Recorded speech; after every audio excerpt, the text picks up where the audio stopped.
नमस्कार, स्वागत छ तपाईहरुलाई टेक रमेश युट्युब च्यानलमा। आजको यस भिडियोमा हामी सिक्नेछौँ एनआईडी कार्ड राष्ट्रिय परिचय पत्रको अनलाइन आवेदन कसरी फिलअप गर्ने। यदि तपाईहरु हाम्रो युट्युब च्यानलमा नयाँ हुनुहुन्छ भने च्यानललाई सब्स्क्राइब गरिदिनु होला। तपाईहरु आफ्नो मोबाइल अथवा कम्प्युटर ल्यापटपमा भएको जुनसुकै ब्राउजर ओपन गर्नुस्। मोबाइलबाट भरे पनि वा कम्प्युटरबाट भरे पनि प्रोसेस चाहिँ सेम रहनेछ। सो यहाँ मैले गुगल क्रोमलाई ओपन गरे। यहाँ सर्च गर्नुस् एनआईडी कार्ड अनलाइन रजिस्ट्रेसन।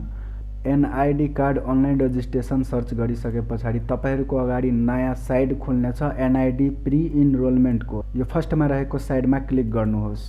त्यसपछि तपाईहरु हेर्न सक्नुहुन्छ नयाँ इन्टरफेस खुलेको छ। यहाँ तपाईहरुले लगइन फर इन्डिभिजुअलमा क्लिक गर्नुपर्ने हुन्छ। लगइनमा क्लिक गर्नुस्। लगइनमा क्लिक गरिसके पछाडि यहाँ तपाईहरुलाई आफ्नो मोबाइल नम्बर राख्नुपर्ने हुन्छ। तपाईहरुको आफ्नो नाममा भएको मोबाइल नम्बर राख्नुस्। मोबाइल नम्बर राखिसके पछाडि यहाँ तपाईहरुको मोबाइलमा जुन नम्बर राख्नु भएको छ त्यसमा चाहिँ 4 डिजिटको ओटीपी कोड जानेछ। त्यो ओटीपी कोड राख्नुस्। यहाँ ओटीपी कोड राख्न बित्तिकै फेरि नयाँ इन्टरफेस तपाईहरुको अगाडि खुल्नेछ। यहाँ फेरि न्यू इनरोलमेन्टमा क्लिक गर्नुस्। अनलाइन आवेदन भर्न पूर्व ध्यान दिनुपर्ने कुराहरू यहाँ चाहिँ उल्लेख गरिएको छ। क्लोजमा क्लिक गरी अघि बढ्नु होला। सर्वप्रथम तपाईहरु यहाँ आफ्नो पहिलो नाम देवनागरिकमा लेख्नुस्। बिचको नाम लेख्नुस् र थर्ड लेख्नुस्। यहाँ देवनागरिकमा लेखिसके पछाडि यहाँ तपाईहरु आफ्नो पहिलो नाम इंग्लिशमा लेख्नुस्। त्यसपछि मिडल नेम राख्नुस्। यहाँ थर्ड राख्नुस् लास्ट नेम। नाम लेखिसके पछाडि यहाँ अर्कोमा जन्ममिति सोधेको छ त्यो राख्नुस्। जन्ममिति लेखिसके पछाडि यहाँ चाहिँ तपाईहरु आफ्नो स्थानलाई सेलेक्ट गर्नुस्। कुन स्थानबाट तपाईहरु हुनुहुन्छ। म चाहिँ धनुषाबाट छु। जन्म स्थान छानिसके पछाडि चाहिँ नागरिकताको किसिम के छ त्यो यहाँ सिलेक्ट गर्नुस्। नागरिकताको किसिम सेलेक्ट गरिसके पछाडि चाहिँ जारी जिल्ला सेलेक्ट गर्नुस्। यहाँ तपाईहरु कुन जिल्लाबाट आफ्नो नागरिकता बनाउनु भएको छ। जारी जिल्ला राखिसके पछाडि अर्को ठाउँमा यहाँ नागरिकता नम्बर राख्नुपर्ने हुन्छ। यहाँ आफ्नो नागरिकता नम्बर राख्नुस्।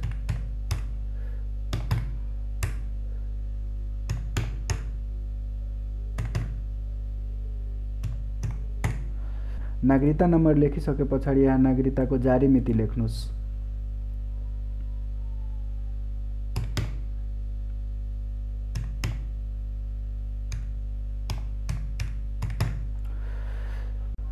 त्यसपछि यहाँ लिङ्ग सोधेको छ। यहाँ लिङ्गमा क्लिक गर्नुस्। तपाईहरु मेल हुनुहुन्छ कि फिमेल त्यो सेलेक्ट गरिसके पछाडि यहाँ तपाईहरुलाई पितृत्वको स्थिति चुज गर्नु भनेको छ त्यो चाहिँ चुज गर्नुस्। म चाहिँ यहाँ नन नै छाडिदिए। त्यसपछि यहाँ अर्कोमा चाहिँ शैक्षिक योग्यता सोधेको छ। तपाईहरु आफ्नो शैक्षिक योग्यता यहाँ राख्नुस्। त्यसपछि यहाँ तपाईहरुको जात के छ यहाँ जात राख्नुस्। जात सेलेक्ट गरिसके पछाडि यहाँ चाहिँ वैवाहिक स्थिति सोधेको छ त्यो यहाँ राख्नुस्। विवाहित हुनुहुन्छ कि अविवाहित। त्यसपछि यहाँ व्यवसाय राख्नुस्। तपाईहरुको व्यवसाय छ कि अहिले विद्यार्थी हुनुहुन्छ त्यो यहाँ राख्नुस्। त्यसपछि यहाँ व्यवसाय राखिसके पछाडि यहाँ धर्म सेलेक्ट गर्नुस्। धर्म यो सेलेक्ट गरेर चाहिँ नेक्स्टमा क्लिक गरिदिनुस्। नेक्स्टमा क्लिक गरिसके पछाडि यहाँ तपाईहरुको अगाडि नयाँ इन्टरफेस खुल्नेछ जुन तपाईहरुले यहाँ कन्ट्याक्ट डिटेल्स फिलअप गर्नुपर्ने हुन्छ। सर्वप्रथम यहाँ तपाईहरु आफ्नो मोबाइल नम्बर राख्नुस्। मोबाइल नम्बर राखिसके पछाडि यहाँ आफ्नो प्रदेश सेलेक्ट गर्नुस्। प्रदेश सेलेक्ट गरेर यहाँ अर्कोमा चाहिँ जिल्ला सेलेक्ट गर्नुस्।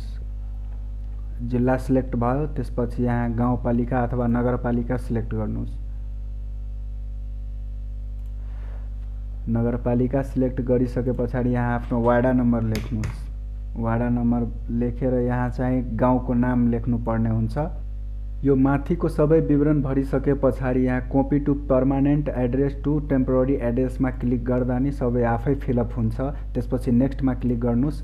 नेक्स्टमा क्लिक गर्न बित्तिकै यहाँ तपाईहरूको अगाडि नयाँ इन्टरफेस खुल्नेछ जहाँ तपाईहरूले आफ्नो फ्यामिली डिटेल्स भर्नुपर्ने हुन्छ। यहाँ सोधेको छ फादर्स डिटेल्स। फादर्स डिटेल्समा तपाईहरू आफ्नो बुबाको पहिलो नाम देवनागरिकमा लेख्नुहोस्।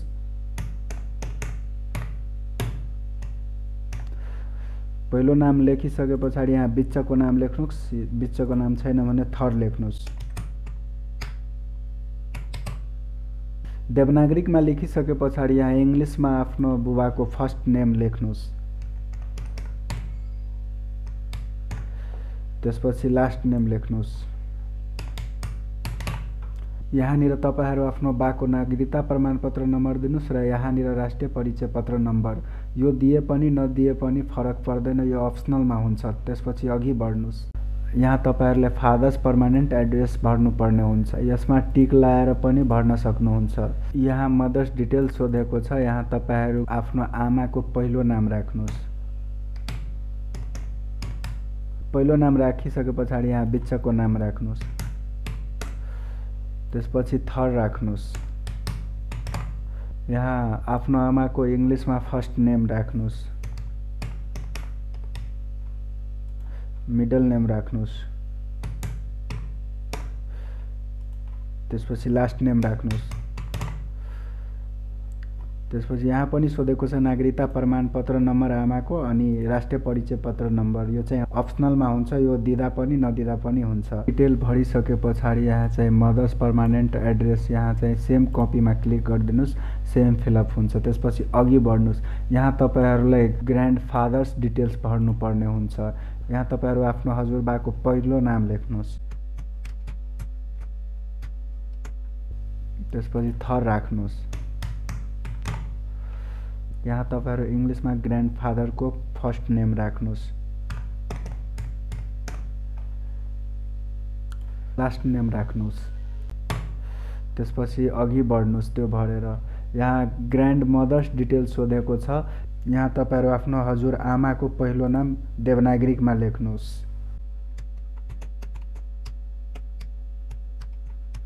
त्यसपछि बिच्चको नाम राख्नुहोस्।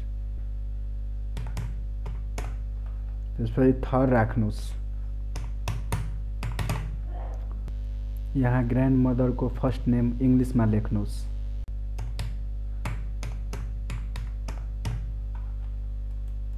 बिच्चको नाम मिडल नेम राख्नुहोस्। लास्ट नेम राख्नुहोस्। हजुर आमाको डिटेल भरिसके पछाडि अघि बढ्नुहोस्। यसमा धेरै सोधेको छ, यतिको हामीलाई डिटेल फिलअप गर्नु पर्दैन, हामी अघि बढ्छौँ। यहाँ तपाईहरूले आफ्नो बायोमेट्रिक दिने स्थान सिलेक्ट गर्नुपर्ने हुन्छ। बायोमेट्रिक दिने स्थान सिलेक्ट गरेर चाहिँ तपाईहरू कुन दिन चाहिँ कार्यालयमा बायोमेट्रिक दिन जाँदै हुनुहुन्छ त्यो दिन चाहिँ सेलेक्ट गर्नुहोस् र प्रिभ्यूमा क्लिक गर्नुहोस्। यहाँ तपाईहरूको अगाडि चाहिँ सबै डिटेल्सहरू देखाइरहेको हुन्छ र हाम्रो चाहिँ अनलाइन आवेदन चाहिँ एप्लाई हुनेछ।